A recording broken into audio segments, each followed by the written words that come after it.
Interior designing and decoration में एक बहुत ही मेजर डिफरेंस है। किसी भी डिजाइनर से हम बात करते हैं, जो मटेरियल वो यूज़ करता है वो हमें सजेस्ट करना चाहिए या डिजाइनर के अकॉर्डिंग हमें चलना चाहिए। इंटीरियर होता है क्या वो बहुत बड़े घरों के लिए, विला, कोठी, इनके लिए होता है या नॉर्मल लोग भी या नॉर्मल घर भी करा सकते। 3 BHK एक फ्लैट है तो उसकी बेसिक कॉस्टिंग कहाँ से जाती है और प्लस मैक्सिमम कहाँ तक जा सकती है। इंट में इधर उधर डेकोरेट कर दिया, वॉलपेपर लगा लिया, सीनरी लगा ली, तो ये हमारे इंटीरियर होता है। इट्स जस्ट लाइक कि आपने मार्केट से सामान लेके आए और आप अपने घर में उसको सेट कर दिया अकॉर्डिंगली। क्लाइंट है वो अगर अपना इंटीरियर खुद से करना चाहता है तो क्या वो पॉसिबल है? आपको फीवर है या आपको कोई भी ऐसा कोई डिसीज़ है तो आप खुद सारी दवाई खा करके अपने आप को ठीक नहीं कर सकते मेडिसिन लेकर के। हाय, वेलकम टू इंटीरियर मॉन्क। आज हम एक नई सीरीज स्टार्ट करने जा रहे हैं अराउंड इंटीरियर। तो ये हमारा पहला पॉडकास्ट है जहाँ पर हम डिस्कस करेंगे बेसिक टर्मिनोलॉजी है इंटीरियर्स की और एक कॉमन पर्सन के लिए क्या प्रॉब्लम्स होती हैं जो वो फेस करते हैं eight the time of hiring interior designers. और आज हमारे साथ हैं फर्स्ट गेस्ट निमेश जी। तो सबसे पहले इंट्रोडक्शन से स्टार्ट करते हैं। तो सर आप अपना इंट्रोडक्शन दीजिए एक बार। Hi, my name is Nimesh and I am the founder of Studio Mash and Donair Interior and I am working since 2008. So it's been almost 17-18 years since I'm working. तो सबसे पहले start करते हैं कि जो interior designers हैं तो normally जो मिथ है अराउंड पीपल की इंटीरियर डिजाइनिंग और जो डेकोरेशन उसमें क्या डिफरेंस है? इंटीरियर डिजाइनिंग एंड डेकोरेशन में एक बहुत ही मेजर डिफरेंस है। इंटीरियर डिजाइनिंग में आपको from the ceiling to floor आपको सारी ही चीज़ का डिजाइनिंग का जो कि इसके बीच में फ्लोट करते हैं like furniture elements, wall panellings and designing का सारा ही फैक्टर्स आता है। एंड डेकोरेशन इज लाइक आपने डेकोर में कुछ एलिमेंट्स आपने लेके परचेज किया मार्केट से, लाइक पेंटिंग्स हैं, वासेस हैं, ये है, तो ये सब डेकोरेशन के काम में आ जाता है। स्मॉल जो एलिमेंट्स होते हैं, it's not interior designing. Interior designing is like from the top to the bottom of any house or any corporate area. Okay. So जैसे इंटीरियर डिजाइनिंग एक्चुअल में कॉस्टली होता है क्या? देखिए, कॉस्टिंग के को लेकर के अगर आप समझना चाह रहे हैं, बात करना चाह रहे हैं, अगर कोई क्लाइंट डायरेक्टली भी अपना कोई घर बनाना चाह रहे हैं या ऑफिस को डिजाइन करना चाह रहे हैं, कॉस्टिंग्स तो मटेरियल की उसमें रहने ही वाली है, जो भी मटेरियल्स वो यूज करने वाले हैं। बट जो एक डिज़ाइनर होता है, जो इंटीरियर डिज़ाइनिंग जो भी आप हायर करते हैं, वो आपको बेसिकली गाइड करेंगे कि आपका मटेरियल प्रॉपर जगह पे लगना चाहिए एंड एस्थेटिकली अच्छा लगना चाहिए, डिज़ाइन उसका परफेक्ट होना चाहिए, बैलेंसिंग अच्छी होनी चाहिए, जो एक डिज़ाइन की हार्मनी है वो प्रॉपर वे में काम करनी चाहिए। That's it. Okay.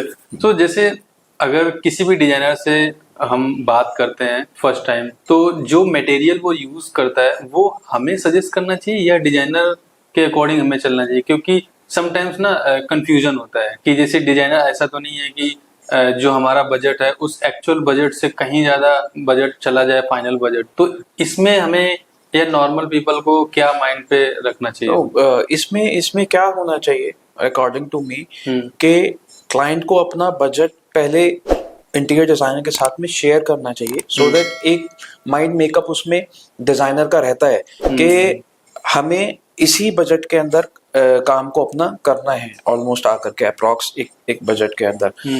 So budget के लिए तो मैं कहूँगा कि इसमें जो कन्वर्सेशंस हैं सारी पहले ही मुझे लगता है हो जानी चाहिए, सो दैट की क्लैरिटी रहे डिजाइनर को भी और क्लाइंट को भी, ताकि बाद में जाकर के प्रॉब्लम्स क्रिएट ना हो। एक और सर क्वेश्चंस नॉर्मली होता है कि जो इंटीरियर होता है क्या वो बहुत बड़े घरों के लिए, विला, कोठी, इनके लिए होता है या नॉर्मल लोग भी या नॉर्मल घर भी करा सकते हैं? नहीं, ऐसा नहीं है। आज की सिनारियो में हम लोग ऑब्वियसली जो बड़ी बंगलोज हैं या ये सब कर रहे हैं, बट इफ यू सी के हम लोग जो सोसाइटीज है आजकल, जो मल्टी स्टोरी सोसाइटीज आप देख रहे हैं, उसमें भी लोग अच्छे से इंटीरियर कराते हैं अपना रहने के लिए। उसमें भी अच्छे से, बहुत अच्छे से इंटीरियर वो लोग करा के ही रहते हैं। एंड ऐसा नहीं है कि सिर्फ वो विलास के लिए है, कुटी के लिए है या फिर बंगलों के लिए है, ऐसा ऐसा कोई भी ये मिथ है। सभी लोग इंटीरियर कुछ ना कुछ कराना चाहते हैं आज की डेट में। हर कोई चाहता है कि मेरा घर सुंदर बने, है।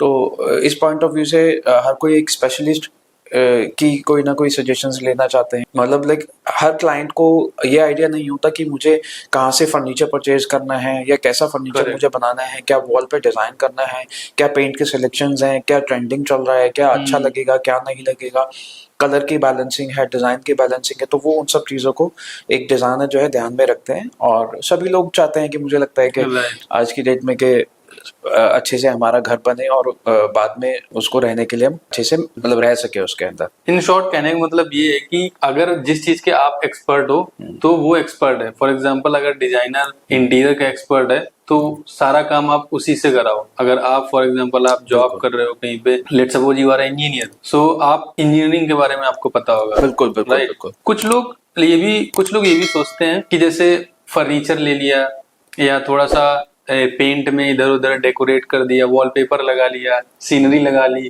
तो ये हमारे इंटीरियर हो। तो ये एक कॉमन पीपल को आप बताएं, ये डेकोरेशन है। हाँ, this is called decoration, it's not interior design. It's not interior design. Right right. तो काफी लोगों का मिथ रहता है और इवन लोग बोलते भी हैं कि हाँ मैंने अपने घर का इंटीरियर कर लिया, so it's not a interior. No no no. Okay. It's just like कि आपने मार्केट से सामान लेके आए और आप अपने घर में उसको सेट कर दिया अकॉर्डिंगली। एंड सारे टाइम में अच्छा एक्सपीरियंस नहीं होता है क्लाइंट को इन सब चीज़ों को लेकर के भी, क्योंकि बेसिकली अगर आपने मार्केट से कोई भी फर्नीचर है, आइटम्स हैं, चाहे पेंटिंग्स हैं, चाहे वो कोई फर्नीचर का आइटम्स हैं, ड्राइंग रूम का फर्नीचर है, डाइनिंग का फर्नीचर है, और अगर वो एक बार आ जाता है देन डेफिनेटली शोरूम वाला उसको रिटर्न नहीं करने वाला है। करेक्ट। ठीक है। तो कई बार फंसी सिचुएशंस भी बन जाती हैं क्लाइंट के लिए। तो इट्स बेटर है कि आप लोग हमेशा ये कोई भी इंटीरियर कंसल्टेंट अपने साथ में लेके काम कराएं, सो दैट कि आपको बाद में ऐसी कोई फंसी सिचुएशंस को फेस ना करना पड़े।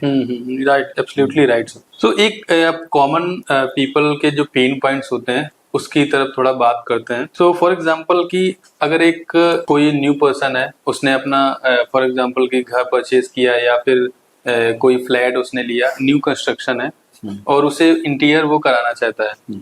So what is top 3 things जिसमें कि एक पर्सन को वो माइंड मेकअप करके करना चाहिए at the time of hiring designer? I guess सबसे पहले बजट उनको एक अपना ये सेट करना चाहिए, सो दैट के बिकॉज डिजाइनिंग में क्या है कि आज की डेट में मटेरियल्स का फ्लक्चुएशंस बहुत ज्यादा है। एंड डिपेंडिंग के आपका टेस्ट कैसा है, जिस डिजाइनर को आप हायर कर रहे हैं उसका टेस्ट कैसा है। कुछ डिजाइनर्स ऐसा भी है कि कोई लोग लैमिनेट्स में भी आजकल काम कर रहे हैं, करा रहे हैं, and some are playing with PU polish, veneers and metal जो हमारे इंटीरियर्स में हम लोग यूज कर रहे हैं। तो वो डिपेंड करता है सारा बजटिंग के ऊपर।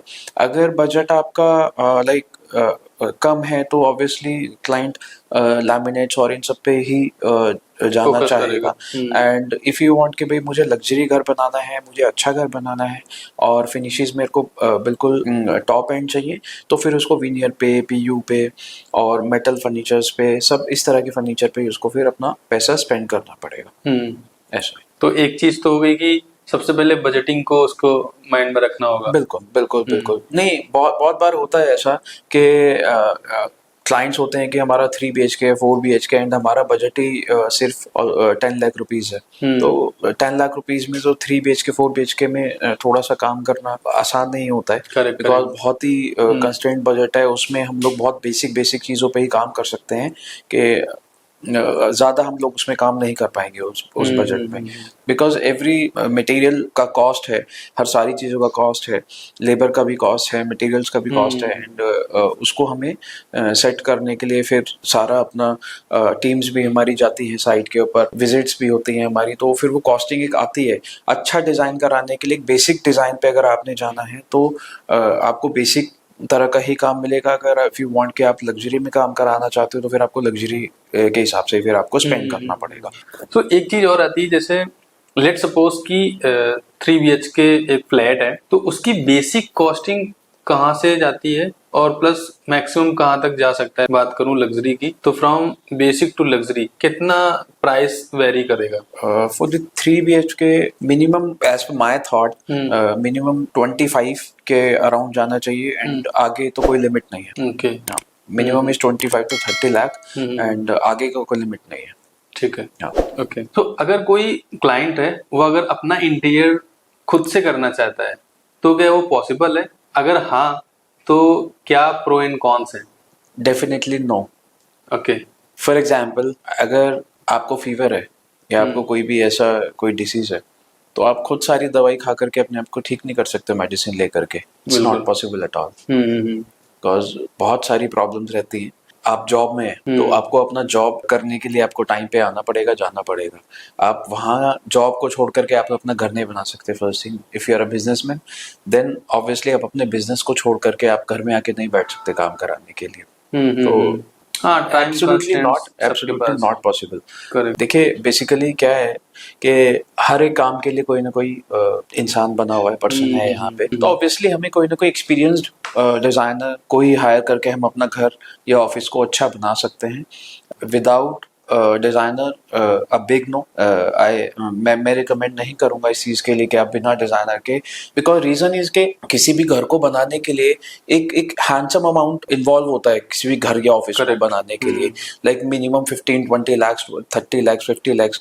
मतलब आप इमेजिन कीजिए कि आपने अपना घर खुद से बनाना स्टार्ट किया, राइट, एंड आप जाके मिड में कहीं पे आप फंस गए, देन उसके बाद क्या सिचुएशन क्रिएट होगी? वो आपको जितना पैसा आपका लगा था वो सारा ही पैसा आपका वेस्ट हो जाएगा अल्टीमेटली। दूसरी एक और चीज है कि मतलब कोई भी घर डिजाइन या जब कंस्ट्रक्ट कराता है, इट्स नॉट फॉर 10 ईयर और 20 year, yes, long for lifetime और more than like 50 to 80 years. नहीं, इतना साल तो आदमी जिंदा नहीं रहता, उसके बच्चे तो रहेंगे। सो बात करते हैं डिजाइन्स की। तो अभी 2025 में या कमिंग ईयर में किस टाइप की डिजाइन ट्रेंडिंग में रहने वाली है? अगर अभी आप आज के सिनेरियो की बात करें तो आज की डेट में लोग फर्नीचर में अगर हम लोग लेते हैं लेट से, तो मेटल्स में लोग प्लान कर रहे हैं, नेचुरल वुड पे जाना चाह रहे हैं एंड नेचुरल स्टोन्स पे जाना चाह रहे हैं, विच इंक्लूड्स आप ऑनिक्स यूज कर रहे हो एंड इटालियन स्टोन यूज कर रहे हो और सेमी प्रीशियस स्टोन यूज हो रहे हैं for the furniture part. And then हम लोग अपने अगर बेडरूम के फर्नीचर पे जाएं, लाइक बेड्स हैं, हमारे बेड्स में भी लोग इसी तरह का ही फिनिशेस पे ही लोग जाने के लिए ये कर रहे हैं कि हम लोग हाई एंड फिनिशेस पे बेसिकली लोग जा रहे हैं। और अगर इफ यू से कि कलर कॉम्बिनेशंस, तो कलर कॉम्बिनेशंस तो ये डिपेंड करता है कि इसमें क्लाइंट का टेस्ट कैसा है। ऑब्वियसली मेरा सजेशन है कि हम लोग जो भी घर बना रहे होते हैं वो किसी ना किसी का ड्रीम हाउस होता है। इतने टाइम से लोग वेट कर रहे होते हैं कि हमारा घर बनेगा एंड अमाउंट भी अच्छा खासा लग रहा होता है और उसको पैसे इकट्ठा करने में भी टाइम लगता है। तो मुझे ऐसा लगता है कि हमें जो भी काम करे वो क्लाइंट के टेस्ट के अकॉर्डिंग ही करना चाहिए, जो क्लाइंट का टेस्ट है। ऑब्वियसली हमारे सजेशंस होते हैं, बिकॉज अप टू डेट तो हम ही लोग सजेशंस दे पाएंगे, तो उसमें क्लाइंट का भी ऑब्वियसली हमें सजेशंस लेना चाहिए। एंड डिजाइनिंग के टाइम में हमें ये भी ध्यान रखना चाहिए कि 3D विजुअलाइजेशन में 2-3 ऑप्शन हम लोग प्लान करके दिखा सकते हैं, सो दैट कि उनको भी क्लैरिटी रहे कि हमारा घर इस तरह का लग सकता है। उससे क्या होगा, उनको क्लैरिटी आएगी डिजाइन देखने के बाद में कि हमारा घर इस तरह का लग सकता है, तो फिर वो ऑप्शन उसमें से चूज कर लेते हैं। वो 3 ऑप्शंस में क्या होता है, हम लोग कॉन्सेप्ट पूरा ही चेंज करके एक बार देख सकते हैं कि क्या बेटर लगेगा, क्या नहीं लगेगा। उसमें फर्नीचर्स भी हमारे सारे हम लोग चेंज कर सकते हैं, फॉल सीलिंग के डिजाइन चेंज कर सकते हैं eight the time of designing. And जो वॉल फिनिशेस हैं, वॉल एलिमेंट्स हैं, एक्सेसरीज हैं, वो सारा हम लोग एक बार प्लान करके इजीली अपना 3D में देख सकते हैं। Obviously client does not understand कि भाई ये 2D प्लान में क्या है, बिकॉज उसको सिर्फ लाइन्स ही दिख रही होती है, सिर्फ लाइन्स ही दिख रही होती हैं। एंड 3D विजुअलाइजेशन में क्या हो जाता है कि आपको प्रॉपर आपका स्पेस को आप फील कर सकते हो, राइट, कि इस वॉल पे हमारा क्या एलिमेंट आने वाला है, फर्नीचर कैसा रहने वाला है, कलर स्कीम क्या रहने वाली है। तो 70 to 80% at the time of 3D visualisation client को क्लैरिटी आ जाती है कि हमारा घर ऐसा लगने वाला है। एंड जब प्रोसेस स्टार्ट होता है उसके बाद फिर ग्रेजुअली सारी चीजें बढ़ती हैं। क्लाइंट को भी प्रोसेस पे थोड़ा सा ट्रस्ट करना पड़ता है कि जो भी मेरा काम हो रहा है वो अच्छे से ही काम हो रहा है। ऑब्वियसली आपको ट्रस्ट करना ही पड़ेगा। एंड उसके बाद में फिर जब चीज़ें धीरे आगे बढ़ती हैं, काम होता है, तो फिर जब चीज़ें निकल के आती हैं, बन के आती हैं, तो फिर ऑटोमेटिकली वो एक डिजाइन आपको पता लगता है कि आपने जो हमने डिजाइन चूज किया था सही किया था या नहीं किया था। प्रोसेस में वो पता चलता रहता है। राइट तो आई थिंक अगर कोई एक्चुअल में लग्जरी सेगमेंट में जा रहा है या एक्चुअल में डिजाइन कराना चाह रहा है तो 3D डिजाइन मस्ट है बिफोर द डिजाइनिंग। डेफिनेटली मैं वही सजेस्ट करूंगा कि जो भी आप काम करा रहे हैं आपको उसको 3D में एक बार जरूर देख लेना चाहिए। 3Ds में आजकल स्टिल व्यूज हैं, 360 व्यूज हम लोग क्रिएट करते हैं, वॉक थ्रूज होते हैं, तो वॉक थ्रू में आपको पूरी क्लैरिटी हो जाती है कि आपका घर कैसा लगने वाला है, कहाँ पर हम लोग क्या एलिमेंट्स प्लान कर रहे हैं, कहाँ पे क्या लगने वाला है, क्या कलर स्कीम्स रहने वाली है, कैसा फर्नीचर रहने वाला है। From the top to bottom आपको सारी क्लैरिटी 3D विजुअलाइजेशन के अंदर पता मिल जाती है उसके अंदर। करेक्ट। सो आपके लिए ड्रीम प्रोजेक्ट क्या होगा? अगर बात करें कि आपका कोई ड्रीम प्रोजेक्ट। मेरे सारे प्रोजेक्ट मेरे ड्रीम प्रोजेक्ट है। ओके सारे प्रोजेक्ट। और एक अगर एजम्पशन लिया जाए फॉर एग्जांपल कि तो किस तरीके का डिजाइन आप करना चाहोगे? Like in what sense? In sense of designing कि अगर कोई आपको लेट सपोज एक प्रोजेक्ट है, उस प्रोजेक्ट को अगर आप डिजाइन मतलब आपका कोई भी एक ड्रीम प्रोजेक्ट कि इस तरीके से हमें करना है या इस तरीके से हम कर सकते हैं। नहीं, ऐसा कुछ नहीं है। ऐसा कुछ नहीं है, बट सारे प्रोजेक्ट मेरे ड्रीम प्रोजेक्ट हैं और चाहे वो किसी भी लेवल का प्रोजेक्ट है हम लोग उसको बहुत अच्छे से काम करते हैं, बहुत अच्छे से फिनिशिंग्स करते हैं, चाहे छोटा है चाहे बड़ा है। ऑब्वियसली हम लोग उसको उसी लेवल पे जा करके उसी के हिसाब से हैंडल करके सारा अच्छे से ही करते हैं। कोई भी प्रोजेक्ट अगर हमारा होता है, कोई भी प्रोजेक्ट को हम लोग ऐसा नहीं है कि मेरा ड्रीम प्रोजेक्ट है, ये मेरा ड्रीम प्रोजेक्ट तो मेरा घर होगा ऑब्वियसली, वो तो उनका ड्रीम प्रोजेक्ट है मेरे क्लाइंट का। तो अब मूव करते हैं रैपिड फायर की तरफ। तो wood versus metal furniture? Both मतलब फ्यूजन। Okay fusion. हाँ, आई लाइक द फ्यूजन। ठीक है। Modern versus traditional design? Again fusion, mixing modern with traditional. What my taste is के मैं कभी भी कोई घर डिजाइन करना हो, फिर डिजाइन करना है, मैं एक थीम को हम लोग नहीं ट्रैक करते हैं। हम लोग उसमें क्या फ्यूजन करते हैं। फ्यूजन मीन्स के लाइक हम लोग कुछ मॉडर्न चीजें हम लोग प्लान करते हैं, कुछ लोग हम उसमें ट्रेडिशनल भी चीजें डालते हैं, सो दैट के एक फ्लो बनता है उसमें। एंड बनने के बाद में जो उसकी लुक आती है, जो उसका गेटअप आता है, वो बहुत ही अच्छा आता है फिर बनने के बाद। Budget client versus luxury client? Luxury clients. Okay, so thank you so much sir, और आपसे बात करके बहुत अच्छा लगा। आपने काफी insights the related to interior designing, और thank you so much. Thank you.